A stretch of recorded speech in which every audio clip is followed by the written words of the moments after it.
But when I was first considering the links between Solid and AI, looking at the preponderance of then relatively simple voice agents like Alexa, Siri and others, it seemed they all worked for big tech. That is, they were constantly acting as agents for airlines, hotels and so on.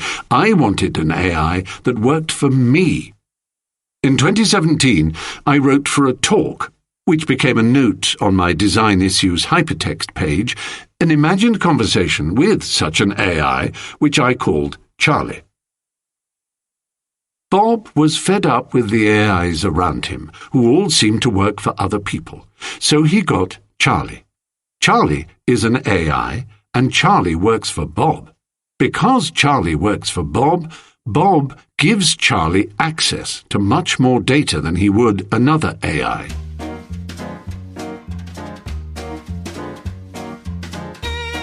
Good morning, Bob.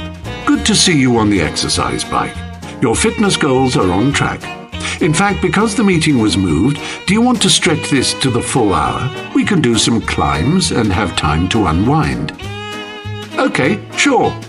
Okay, so let's start at 100 cadence to warm up, and we can go over a few things.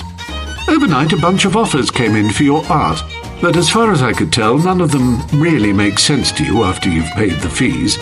I just invested a little in one new startup, mainly because it will give you something else in common with your mother-in-law. Speaking of relatives, you have quite a bunch of vegans coming on Saturday. I took the liberty of making up a recipe for the thing you really liked at the Indian cafe the other day. You made up a recipe? Well, the chef hadn't published that one, but he has published a dozen books, so I read those as a training set and then extrapolated how he would cook the menu you liked. Okay?